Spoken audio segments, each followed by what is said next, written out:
Allora, siamo qui per la conferenza stampa relativa alla presentazione delle osservazioni del Comitato Ex Umberto I alla Commissione VAS regionale, che deve appunto valutare gli aspetti ambientali del progetto relativo al piano di recupero ad iniziativa pubblica. Stiamo parlando appunto di uno strumento urbanistico dell'area dell'ex Umberto I.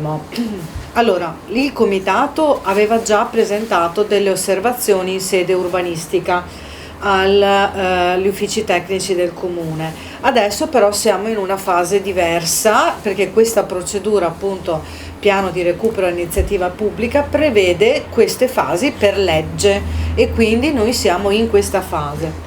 Da questo punto di vista abbiamo già segnalato come comitato che il fatto che alcuni assessori e lo stesso sindaco annunciavano le ruspe a luglio, diciamo, quando ancora questa procedura era in corso, è intanto un disprezzo per la procedura di legge e anche uno sfregio, diciamo, alla stessa commissione che deve valutare, diciamo, questo progetto. Stiamo parlando di un progetto molto impattante e rilevante, perché stiamo parlando di un piano di recupero che riguarda 4 ettari in pieno centro della città, e questa situazione, diciamo, urbanistica solitamente richiederebbe una procedura partecipata innanzitutto e anche una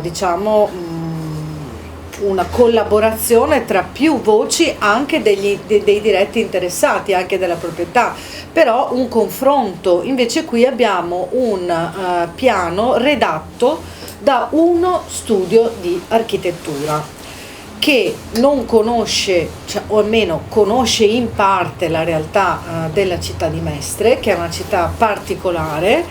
Quella zona è una zona di un compendio di diversi elementi rilevanti. Il primo elemento rilevante è il corso del fiume Marzenego. Ricordiamo che il Marzenego si snoda proprio nel centro della città ed è considerato dalla Regione Veneto, infatti è inserito nella lista dei fiumi tutelati come beni paesaggistici lungo tutto il corso.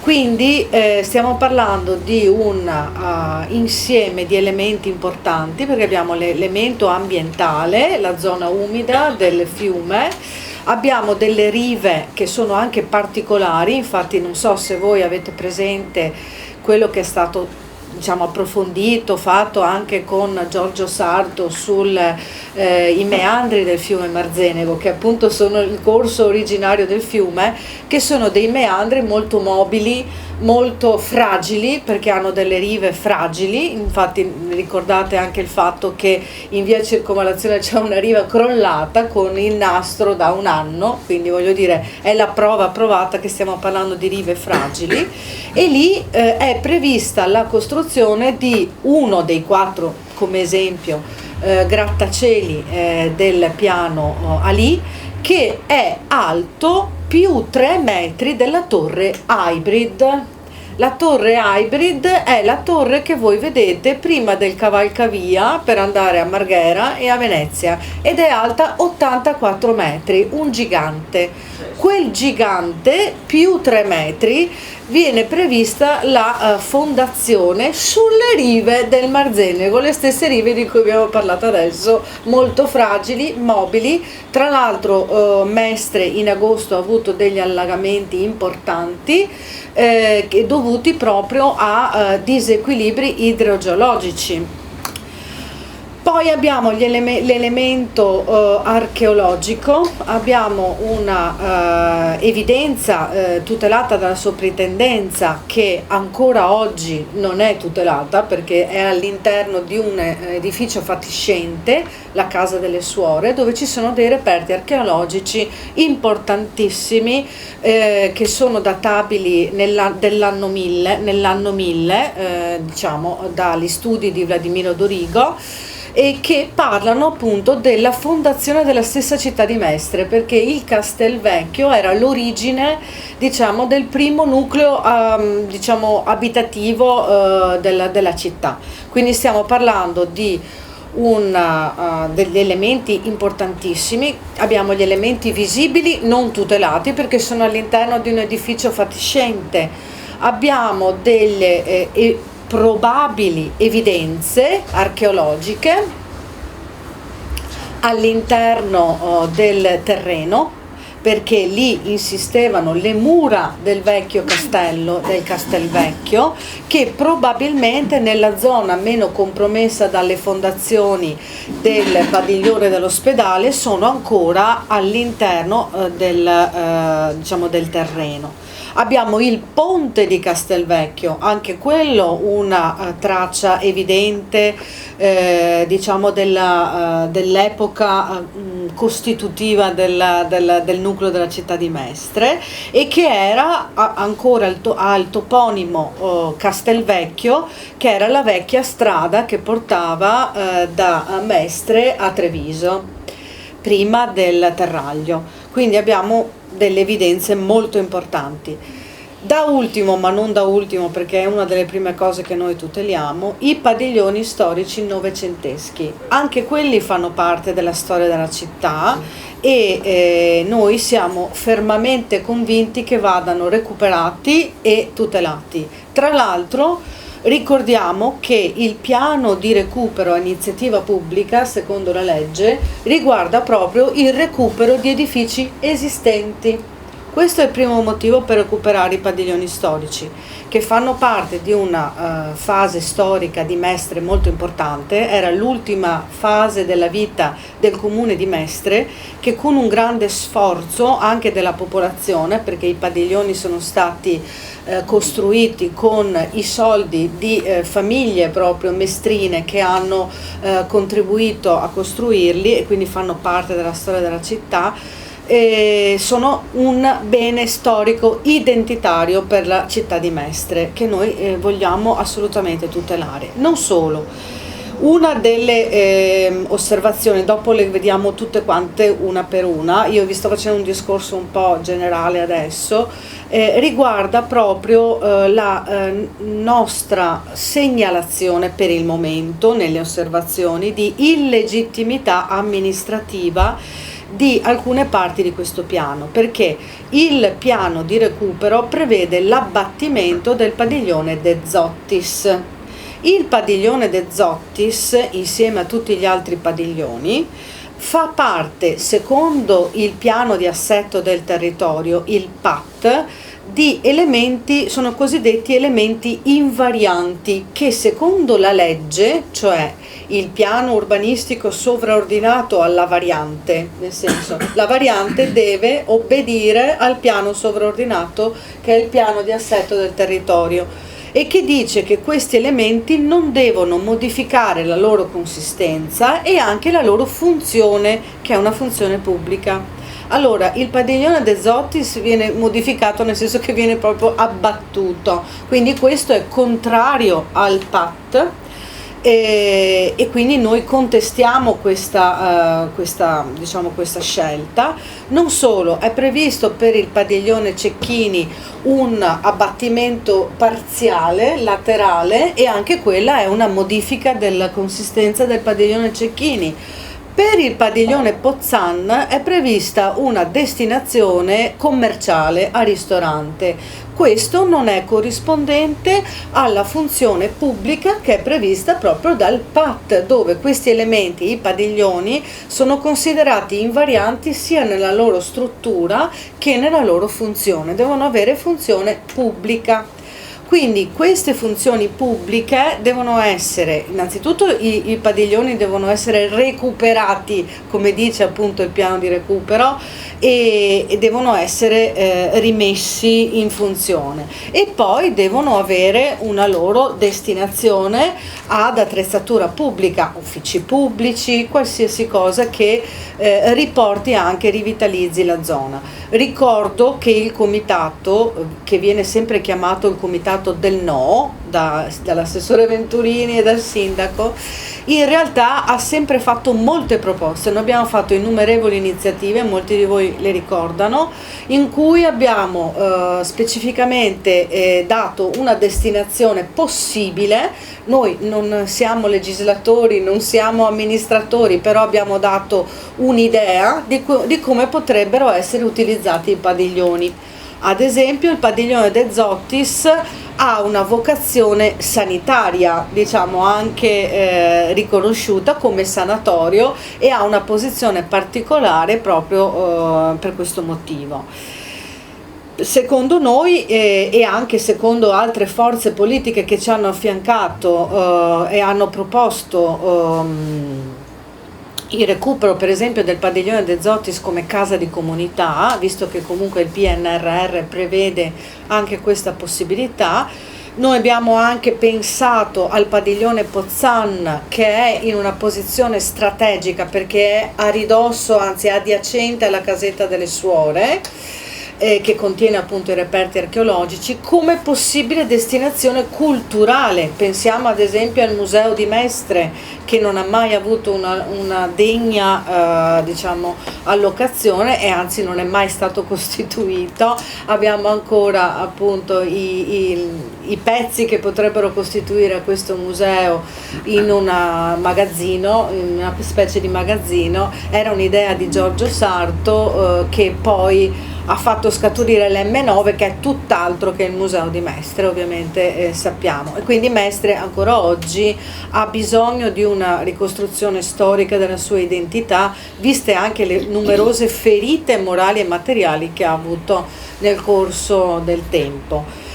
Questa diciamo, padiglione culturale potrebbe ricucirsi, lo ricordo, con una funzione ad esempio universitaria. Noi abbiamo l'università che non dialoga con il centro della città perché è in via Torino. In via Torino ovviamente c'è il complesso più importante, ma noi sappiamo che per esempio una città come Padova è stata rivitalizzata e resa viva sia dal punto di vista economico che sociale che commerciale eccetera, dal fatto di avere l'università al centro della città. Questo valorizza il centro della città, che sappiamo degradato. Noi abbiamo dei problemi anche di degrado importante nel centro di Mestre, e questo potrebbe essere un fattore che dà la possibilità di rivitalizzare il centro della città. Una sede distaccata dell'università con aule studio, oppure anche con dipartimenti ovviamente decisi dall'università a disposizione, che si legherebbe all'idea culturale del museo di Mestre, quindi un polo della cultura.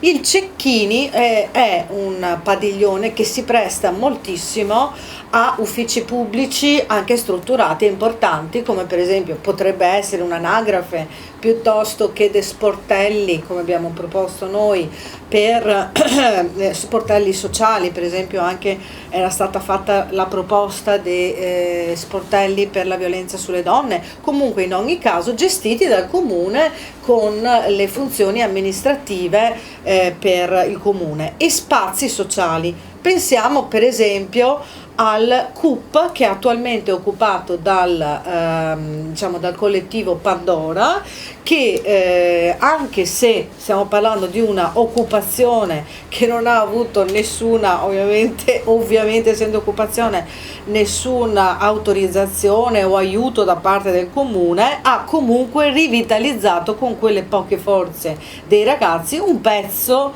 dell'ex Umberto I, che era diciamo stato essendo un buco, appunto non l'abbiamo chiamato noi buco, questo sia chiaro, essendo un buco, uno spazio vuoto, si prestava appunto a zone di degrado, e invece il presidio sociale che stanno facendo adesso i ragazzi sta cercando di evitare questo. Basterebbe soltanto che uno dei padiglioni come il CUP diventasse uno spazio sociale per i giovani, di cui Mestre è totalmente sprovvista, anzi tutti gli spazi sociali sono stati progressivamente completamente diciamo abbandonati. Sto pensando all'ex Emeroteca, per esempio, che era uno spazio pubblico di incontro, di socialità, ed è diventato l'ennesimo ristorante, che quindi non dà questa possibilità di incontro e di scambio gratuito, pubblico ai cittadini. L'idea anche pubblica è importante. E io credo che il pubblico sia anche un fattore che a sua volta valorizza anche la parte privata, perché il fatto di inserire dei momenti di socialità, di frequentazione, di presidio dei cittadini e delle funzioni amministrative valorizza anche il privato. La parte verde, la VAS parla esplicitamente di corridoio ecologico. Il fiume Marzenego ha la necessità di un corridoio ecologico in quanto fiume, in quanto zona umida, ed essere soffocato dal cemento sicuramente non può essere un'idea di parco, come stiamo parlando del parco del Marzenego che il comune ha diciamo formalmente, nominalmente diciamo approvato, che però in realtà si traduce in un parco di cemento, perché non solo vengono previste queste costruzioni enormi a ridosso della riva del fiume, e noi qui per esempio citiamo anche la legge Galasso oppure altre normative di tutela dei fiumi eccetera, ma ha anche bisogno di uno spazio vitale, diciamo che per la città. Mestre è la città più inquinata d'Italia, ha questo podio, diciamo, no?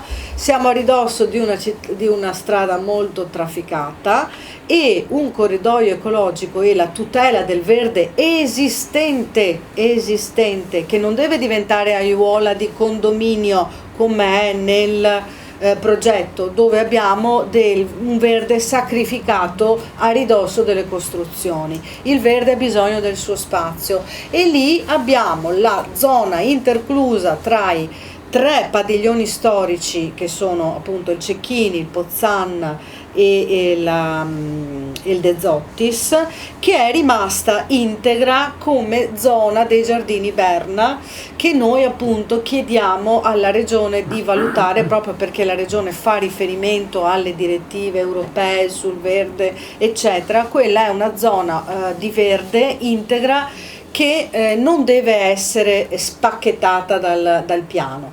Chiediamo appunto che le costruzioni vengano traslate, non abbiamo la possibilità di negare che il privato abbia i suoi diritti, ma cerchiamo di far convivere questi diritti del privato, innanzitutto chiedendo una riduzione delle volumetrie che non sono appropriate ai tempi.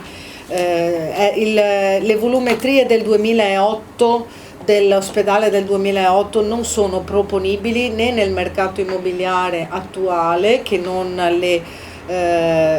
riuscirebbe ad assorbire, esatto, e nemmeno, diciamo, dal punto di vista finanziario, secondo noi potrebbe, anche dal punto di vista ambientale, la commissione VAS parla di microclima. Facciamo un esempio, uno sforzo mentale, no?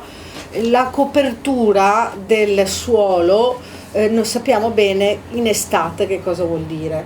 Vuol dire che il suolo ci restituisce il doppio del calore che assorbe, perché il terreno appunto è un elemento che mitiga il problema del calore. E con i cambiamenti climatici abbiamo dei picchi di calore, li conosciamo già, non serve che ce li immaginiamo perché li conosciamo già, che in cui il microclima verrebbe grandemente a peggiorare. È vero che non possiamo parlare di consumo di suolo, giuridicamente sulla carta quello è un terreno edificabile, e quindi quando un terreno è già edificabile non si può parlare di consumo di suolo giuridicamente. Però sinceramente il cambiamento climatico se ne frega di quello che dice giuridicamente una carta, cioè che quello non è consumo di suolo, perché quando io invece materialmente faccio un'impermeabilizzazione del terreno, creo un danno effettivo, cioè l'acqua non viene ricevuta dal terreno e il calore aumenta. Questi sono gli effetti materiali, non giuridici, del fatto di fare una copertura di questo genere e fare un soffocamento di questo genere del fiume. Cosa mi manca da dire? Diciamo che ho detto quasi tutto per quanto riguarda il merito, però arriviamo alle osservazioni, diciamo che sono state depositate. Quando, scusa? Allora, sono state trasmesse via PEC il giorno 26/12/2025. Quindi entro il termine dell'avviso, in cui l'avviso prevedeva appunto di presentare queste osservazioni. Un giorno prima del termine, che era il 27 era il termine, noi le abbiamo presentate via PEC, come stabilito anche dall'avviso, il giorno 26. Sono 11 e riprendono sostanzialmente in gran parte, le stesse osservazioni presentate al comune dal punto di vista urbanistico. Perché? Perché la stessa commissione ha parlato di connessione paesaggistica. Gli elementi di cui vi ho parlato fanno parte tutti di questo compendio, quindi era inevitabile riproporre le stesse doglianze. Diciamo che alcune sono state non prese in considerazione, anche se importantissime. Per esempio abbiamo tagliato l'osservazione della quota ERP, nel senso, e questa l'abbiamo presentata al comune, però il comune rinuncia per interesse asserito pubblico la quota ERP del costruito, del 10% dell'edilizia residenziale pubblica, perché dice che questo è un interesse pubblico, asserisce che questo è un interesse pubblico. Ovviamente noi questo lo abbiamo contestato nelle vecchie osservazioni, ma non potevamo ripresentarlo alla Regione perché la Regione ci richiedeva altro. Abbiamo ripresentato la maggior parte delle altre. Allora, osservazione numero 1. Riproponiamo la problematica della carenza di partecipazione nel procedimento di formazione e approvazione della delibera in oggetto. Non c'è stato nessuno spazio per la discussione pubblica di questo progetto. La votazione che è stata adottata dal Comune nel luglio del 2024 è stata una votazione ad alzata di mano, e tutte le sedute sono state compresse sia per quanto riguarda la municipalità che il consiglio comunale, con delle motivazioni veramente incredibili, anche contrarie al statuto del Comune di Venezia. Abbiamo ripreso nelle osservazioni che dopo ti mando, in modo che le puoi leggere con calma, gli articoli dello statuto del Comune di Venezia che prevedono appunto la possibilità di assicurare dei risultati di consultazione in casi particolari di provvedimenti impattanti e rilevanti per la città. Se non è rilevante questo per la città di Mestre, non saprei quale sia rilevante. E l'abbiamo adattato alle norme che cita la Regione in materia ambientale, perché in materia ambientale il Codice dell'Ambiente, il decreto legislativo 2006-152, prevede appunto le norme in materia di inchiesta pubblica. Allora, al Comune noi l'abbiamo chiesto, probabilmente ci diranno di no, lo richiediamo alla Regione, vediamo che cosa ci dicono. Noi non siamo certi di ottenere questa inchiesta pubblica, noi pensiamo che questo piano di recupero la meriti e la chiediamo sia al Comune e alla Regione e vediamo che cosa ci dicono. Se dovessero negare un straccio di dibattito pubblico diciamo su questo piano, noi lo denunceremo denunceremo fortemente come comitato. Quindi la prima osservazione riprende la prima osservazione che abbiamo fatto al comune e chiediamo appunto secondo le norme in materia ambientale, l'articolo 24 bis, l'inchiesta pubblica relativa a questo piano. Seconda osservazione: abbattimento del padiglione De Zottis e abbattimento quota parte padiglione Cecchini. Secondo noi, come ho detto prima, i padiglioni devono essere recuperati perché fanno parte appunto di questa connessione paesaggistica di cui parla la regione. Il padiglione De Zottis ha appunto valore storico e identitario. L'osservazione per la regione riprende delle note storiche relative al padiglione De Zottis e non ve le sto ovviamente ovviamente quando vi darò le osservazioni voi leggerete, se avrete voglia, le notazioni storiche.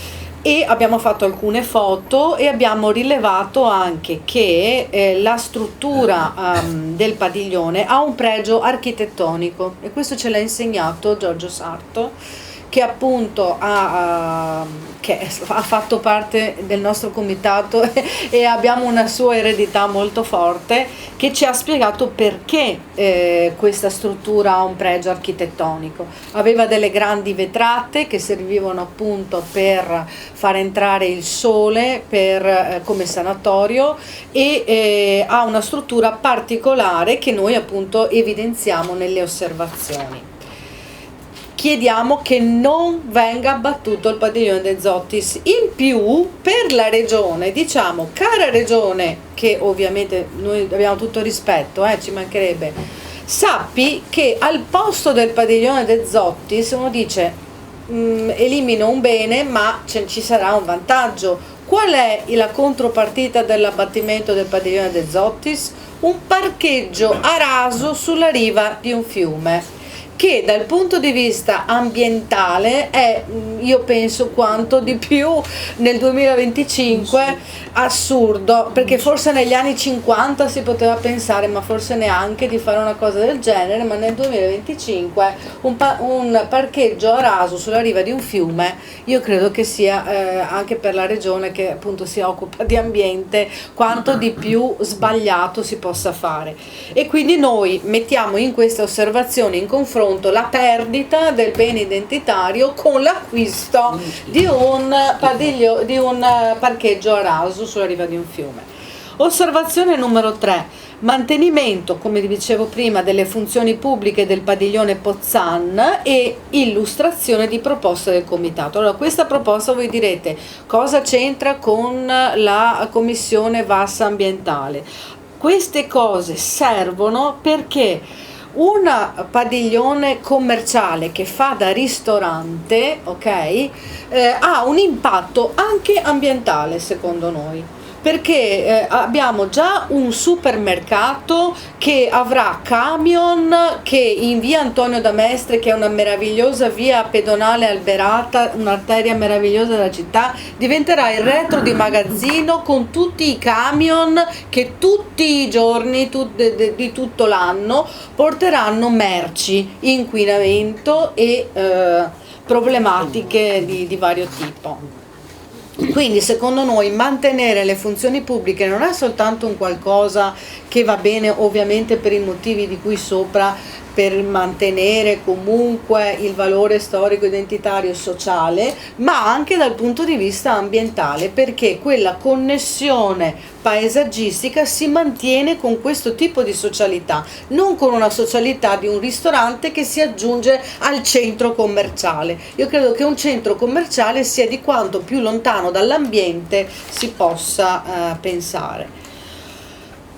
Osservazione numero 4: riprendiamo perché la regione è un ente sovraordinato al comune e quindi deve sapere che questo piano ha un contrasto con la strumentazione urbanistica vigente. La variante deve essere conforme al piano di assetto del territorio, così com'è un'illegittimità amministrativa che in questo momento lo scriviamo nelle osservazioni. Nel momento in cui fosse portata, diciamo, a termine, potrebbe essere oggetto, anzi sarà oggetto di un ricorso al TAR, perché è un'illegittimità amministrativa rilevante. Tra l'altro noi nelle osservazioni riportiamo proprio tutte le mappe del PAT che identificano i beni, e le abbiamo ben identificate proprio per dire alla regione: cara regione, questo è un illecito amministrativo del piano urbanistico. E qui c'è tutto il dettaglio che non vi sto a specificare. Osservazione numero 5. Progetto parcheggio a raso nell'area oggetto di demolizione dei Zotis, ma non solo. L'aumento dei parcheggi significa aumento delle macchine, aumento dell'inquinamento, aumento del traffico. Quindi questo aumento di 100 posti relativi a quelli che ci sono già, tra l'altro, che verrebbero confermati, non è secondo noi in linea con il piano urbano della mobilità sostenibile, perché non c'è nessuna mobilità sostenibile nel portare le macchine nel centro di una città. Non c'è nessuna mobilità sostenibile. Noi non possiamo contestare l'idea diciamo giuridicamente l'idea del centro commerciale del supermercato, ma rendiamoci conto che Mestre è strozzata dalla cintura già dei centri commerciali e ha distrutto il suo tessuto di negozi di vicinato, e abbiamo una situazione tragica proprio in Piazza Ferretto, proprio in centro, e noi lì abbiamo un supermercato. Lo contestiamo? No, non possiamo nelle osservazioni, però che cosa diciamo? Diciamo che questa idea di mobilità, di andare al supermercato in macchina in centro città, secondo noi è sbagliata. Dovrebbe essere, invece che valorizzato il parcheggio, dovrebbe essere valorizzata la mobilità pedonale, come per esempio l'arteria di via Antonio da Mestre, che guarda caso è proprio vicina alla stazione di via Olimpia SFMR, in cui le persone anche da fuori Mestre possono arrivare agevolmente al supermercato a piedi, per esempio. Diciamo che è uno dei modi per arrivare al supermercato. Non sarà l'unico, cioè mettiamocela via, ma invece di valorizzare l'auto dovremmo valorizzare la parte pedonale. E quindi noi esprimiamo una forte critica all'opportunità di queste scelte di svalorizzazione dei parcheggi, che tra l'altro sono fatti a raso, mentre noi diciamo che il parcheggio eventualmente dovrebbe essere interrato per aumentare eventualmente la capacità dei posti macchina e diminuire l'area, diciamo, compromessa dal parcheggio. Quindi contestiamo l'idea appunto del parcheggio a raso. Osservazione numero 6. Parco verde lungo la linea fluviale del fiume Marzenego, e qui facciamo una descrizione di quelle che sono le zone verdi che dovrebbero essere coinvolte sulla linea dei parchi, che già è un'idea esistente per Mestre, e la linea dei parchi già esistente deve essere potenziata con, secondo noi, con la linea la fascia verde lungo il fiume, anche perché il fiume non vive senza la sua fascia di rispetto, proprio materialmente, perché ne ha bisogno. Noi chiediamo, ecco, questa è la cosa più importante, noi chiediamo che queste costruzioni diminuiscano i volumi e vengano traslate, venga mantenuta la fascia di rispetto di quella che è la parte più integra e più valorizzabile veramente dell'ex Umberto I. E quindi chiediamo appunto, facciamo riferimento alla legge Galasso, ovviamente per la regione, abbiamo dei riferimenti giuridici, e ricordiamo anche appunto quelli che sono state doglianze dei cittadini, comitati allagati, cose di questo genere, che durante il convegno Il nuovo volto di Mestre abbiamo proprio riflettuto su questo punto. La Regione nel suo parere ci ha dato questo spunto di riflessione, abbiamo fatto questo convegno che è stato molto partecipato insieme al comitato allagati, insieme a Storia Mestre, insieme ad altri comitati, proprio per evidenziare quello che è il rischio di quello che sarebbe la realizzazione di questo piano e il fatto che Mestre ha un equilibrio idraulico, idrogeologico molto delicato e questo secondo noi è un piano non sostenibile da questo punto di vista. Osservazione numero 7, integrità dei giardini Berna, e qui facciamo proprio la fotografia dall'alto di quella che dovrebbe essere la zona da salvare. Allora, qui si vede poco perché è piccolina, l'ho stampata in due. Allora, questa zona qui interclusa fra i 3 padiglioni potrebbe essere la zona storica, ambientale, verde, di recupero identitario, e questa a fianco, che è così poi tra l'altro, l'area privata dove c'è una grande superficie di costruzione, cioè c'è molta possibilità di costruire. Ovviamente noi speriamo che si costruisca con volumetrie più basse, ma non lo possiamo impedire, ma qui ce n'è di spazio. Lasciateci la parte del fiume invece, la fascia verde, e qua ne avete di spazio per costruire, diciamo noi. Salviamo il salvabile e valorizziamo questa zona sia dal punto di vista economico per la parte privata, ma soprattutto per i cittadini, per la città e per un risarcimento che Mestre attende da troppo tempo,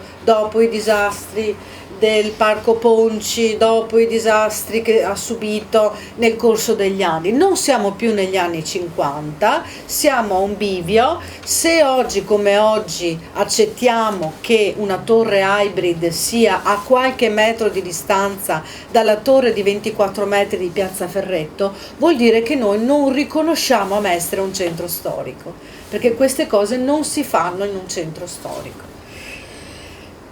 Osservazione numero 9, valutazione storico. Sì, ho sbagliato perché l'ho saltata.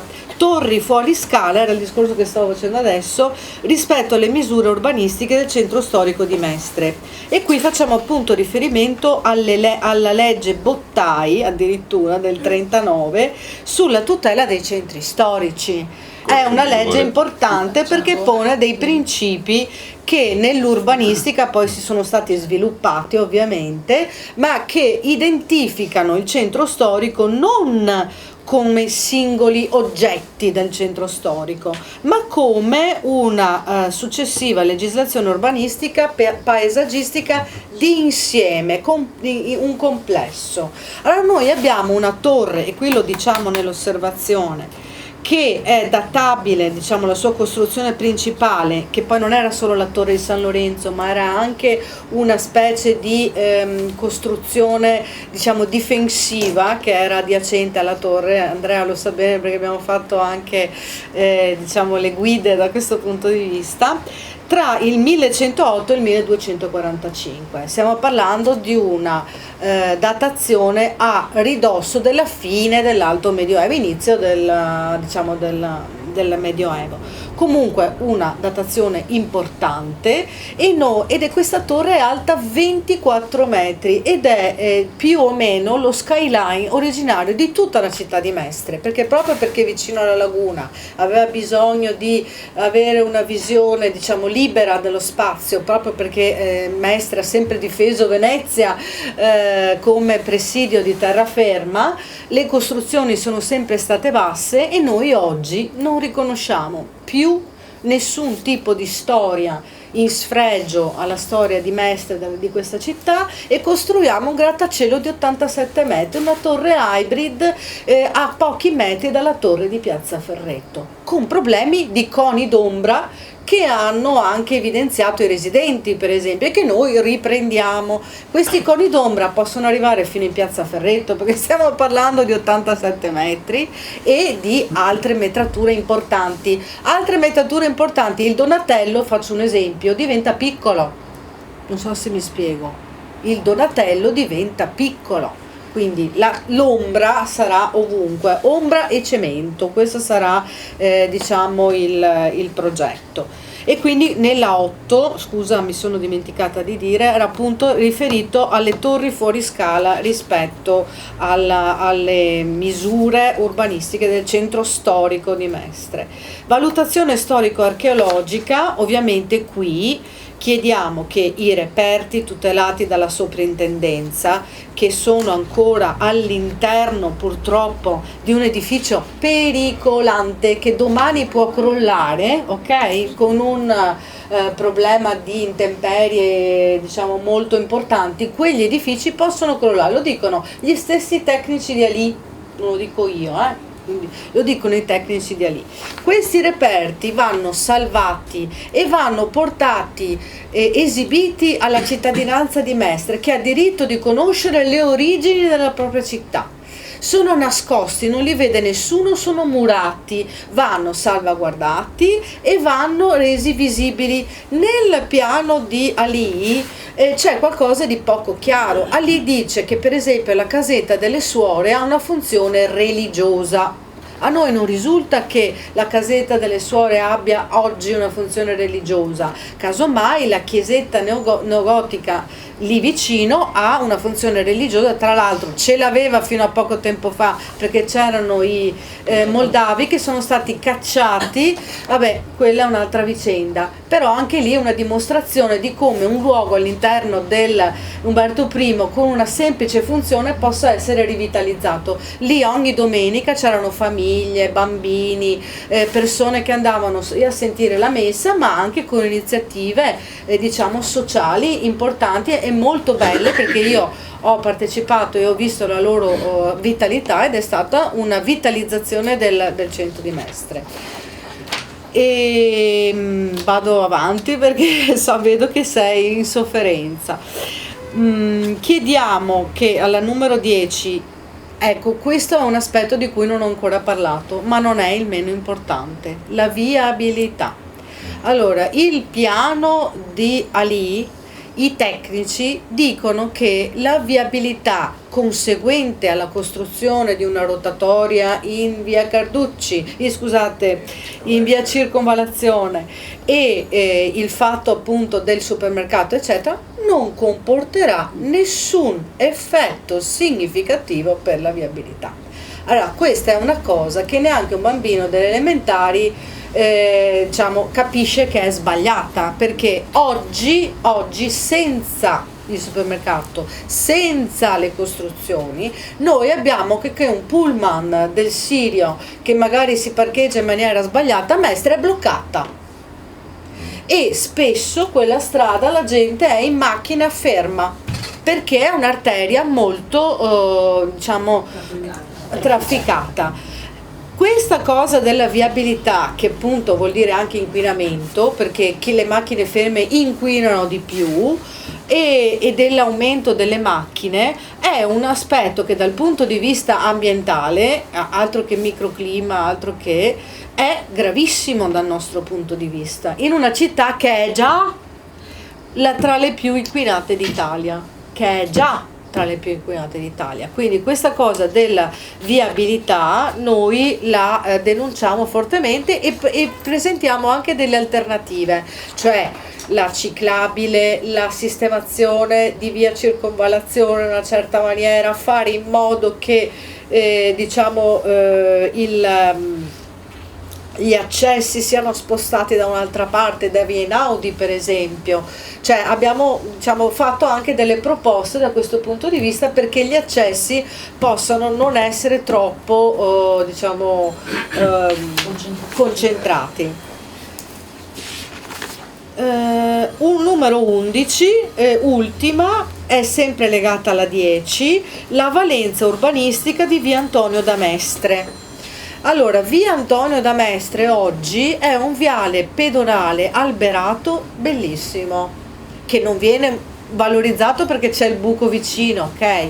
Però se voi lo guardate è una grande possibilità per la città di Mestre, perché proprio per la vicinanza alla stazione SFMR potrebbe portare una diciamo, viabilità pedonale e ciclabile molto importante, con i dovuti passaggi naturalmente, perché da via Olimpia all'Umberto I dovrebbe essere ovviamente favorito un passaggio pedonale barra ciclabile adeguato per questa arteria, e dal punto di vista urbanistico, cioè di ciò che ci sta intorno, noi avremo una valorizzazione di questo, e invece secondo il piano via Antonio da Mestre sparisce, soprattutto spariscono gli alberi di via Antonio da Mestre, perché se diventa il retro del supermercato e i camion devono caricare, gli alberi spariscono domani mattina, spariscono, e al posto di un viale alberato pedonale che potrebbe migliorare e aumentare la pedonalità a Mestre, avremo un posto di inquinamento e diciamo, sicuramente la gente non ci passerebbe più, anche da questo punto di vista sarebbe intercluso. Questa è l'ultima osservazione, questo è quanto. Bene, io aggiungerei una cosa, che sono stufa che ci chiamino il comitato del no, perché noi abbiamo fatto queste osservazioni sulla base del progetto di Ali. Non diciamo che il progetto di Ali non esiste, purtroppo esiste, ma noi cerchiamo di migliorarlo, non di negare che ci sia la possibilità e soprattutto noi abbiamo sempre chiesto la riqualificazione di quel posto, perché dalle dichiarazioni di Venturini, che io veramente sono infastidita a dir poco, dice che grazie al comune si farà una vera riqualificazione di un buco che noi abbiamo sempre impedito. Allora, a parte che noi non abbiamo nessun potere di impedire alcunché, il buco è sempre stato privato, perché sono i privati che sono falliti, sono i privati che non hanno fatto niente, sono 6 anni dal momento in cui Ali ha acquisito la proprietà, e 6 anni che ogni anno fanno un annuncio ma non hanno ancora fatto niente. Non so se vi ricordate che noi ogni anno facevamo il compleanno di Pinocchio, ecco, quindi chi non vuole la riqualificazione non siamo noi, bensì è il comune, che ha sempre detto no a qualsiasi tipo di intervento che poteva essere fatto sui padiglioni e sulla parte pubblica dal 2016, di cui ha la disponibilità, il possesso e la responsabilità, e non ha mai fatto nulla. Quindi è il comune quello del no, non il comitato ex Umberto I. Il comitato ex Umberto I è per il sì ad una riqualificazione possibilmente decente, e non come questa speculazione edilizia che sarebbe un danno per la città di Mestre, secondo me. Il comitato ex Umberto I è nato così nel 2019, chiedendo al comune di acquisire l'area. E acquisire l'area non significa che tutta l'area doveva essere pubblica, perché il comune poteva anche vendere una quota parte per il privato, cioè noi non è che diciamo no, assolutamente non ci può essere una parte privata eccetera. Il comune poteva realizzare anche vendendo, ma aveva la regia di come sarebbe stata riqualificata l'area, rispettando i valori che abbiamo descritto nelle osservazioni, e che sono dei valori importantissimi per la città di Mestre e per il suo centro storico. Questo noi chiedevamo, siamo nati così, siamo nati con i cartelli sotto, Salvatore se lo ricorda, e anche lì siamo stati accusati addirittura sempre dall'assessore Venturini, che è sempre lui che di turbativa d'asta. Siamo stati accusati di turbativa d'asta, turbata libertà degli incanti, che è una cosa che non c'entra niente con un cartello fuori autorizzato dalla questura. Turbata libertà degli incanti significa che io mi intrometto nella procedura concorsuale del tribunale. Tra l'altro faccio una piccola notazione, adesso lo faccio veramente. L'ho detto anche in un'altra intervista. Questo è un aspetto molto interessante, perché c'è un video di Brugnaro in consiglio comunale, quando fa le sue tirate contro i comitati del no, eccetera, eccetera, i cittadini, eccetera, eccetera, in cui dice il giorno della, ve lo recupero se volete così lo vedete, e sarebbe interessante per la magistratura, forse gli è sfuggito, dove dice che il giorno dell'apertura delle buste, nota, il comune non c'entra niente con l'apertura delle buste della procedura fallimentare del tribunale, cioè non ha nessuna competenza in merito. Il giorno dell'apertura delle buste mi hanno telefonato, lo dice lui, quelli che erano dentro lo studio del commercialista per la procedura, dicendo ma Brugnaro, qua fuori ci sono dei manifestanti, noi siamo preoccupati, così dice Brugnaro, e lui li rassicura dicendo guardate, io non posso fare nulla, non preoccupatevi, sarà solo una manifestazione che poi finirà. Questo dice Brugnaro. Allora, a che titolo quelli dell'apertura delle buste chiamano Brugnaro per dirgli che sono preoccupati perché fuori c'è una manifestazione? A che titolo? E a che titolo lui si interfaccia con quelli che hanno acquisito dalla procedura concorsuale? Molto interessante questa domanda, direi, no? Anche alla luce di quello che è venuto fuori con Boraso, che è stato appunto nelle sue intercettazioni, una diciamo, degli argomenti di Boraso nelle sue intercettazioni era proprio l'ex Umberto I. Quindi questo qua è una luce in cui dovremo vedere questi fatti, no? La nostra accusa di turbativa d'asta io la ribalterei in questa maniera, diciamo, no? E anche la modalità, devo dire, in cui Brugnaro e l'amministrazione comunale hanno gestito questa partita.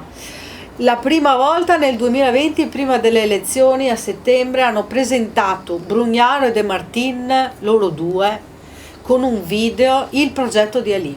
Ma il progetto di Ali, che non era ancora stato presentato al comune, tra l'altro, cioè loro fanno un video a favore diciamo, di cittadini in cui dicono guardate che cosa abbiamo fatto, a che titolo, cioè sei un amministratore pubblico o sei un imprenditore, che cosa sei in quel momento? Cioè l'amministrazione pubblica veramente non ha le idee chiare su qual è il ruolo, qual è il suo... No, vabbè, andiamo al di là delle battute, io lo sto dicendo proprio perché è una cosa seria, no? Questo modo poi di rapportarsi solo con il privato in maniera segreta, l'ufficio comunale è stato messo a disposizione di Ali, in cui i tecnici pagati dal comune hanno lavorato insieme ad Ali per fare questo piano. Cioè non è un privato che presenta un piano e il comune lo valuta, è il comune stesso che lavora con il privato per fare una cosa di questo genere, a beneficio del privato. Cioè, per quanto riguarda invece l'interlocuzione con i cittadini, lasciamo perdere il comitato ex Umberto I, ma con tutti i cittadini, perché è un dibattito pubblico, non è che lo fai con il comitato ex Umberto, lo fai con tutti. Tu dici facciamo un dibattito pubblico, e questo è previsto dagli statuti, dalle norme, diciamo, facciamo un dibattito pubblico sul piano di recupero. Non è mai stato fatto. La votazione è stata fatta il giorno dopo che i consiglieri avevano ricevuto le carte.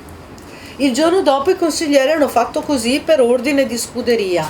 Nemmeno loro conoscono il piano, non l'hanno neanche letto, l'ha ammesso la consigliera Pea, che ha detto non è possibile votare una cosa che ci avete mandato una roba così di carte il giorno prima e io il giorno dopo devo votare, non so che cosa sta votando. L'ha ammesso la consigliera Pea, che è di maggioranza, non è di minoranza, è agli atti, nel senso che è registrato durante la discussione, anzi la non discussione del dibattito. Quindi tutta una serie di criticità che secondo noi non possono essere taciute, anche dal punto di vista, diciamo, generale. Adesso siamo qua tra di noi, ce le diciamo tra di noi, ma io penso che debbano essere dette a tutti i cittadini il più possibile questa cosa. Ricordo l'ultimissima cosa, che non c'è niente di inevitabile però, nel senso, che questa procedura, l'ultimo pezzo della procedura, è una deliberazione del Consiglio Comunale, quindi è la politica che si esprime. Se vuole il comune può dire no a questa mostruosità, cioè questo deve essere molto chiaro, perché no, ma a volte loro sai cosa fanno? Fanno passare l'idea che siccome c'è il piano è inevitabile che debba, e invece se ne devono assumere la responsabilità, perché l'ultimo pezzo, l'ultima parola spetta al comune, al consiglio comunale. Il consiglio comunale può dire no a questa roba qua.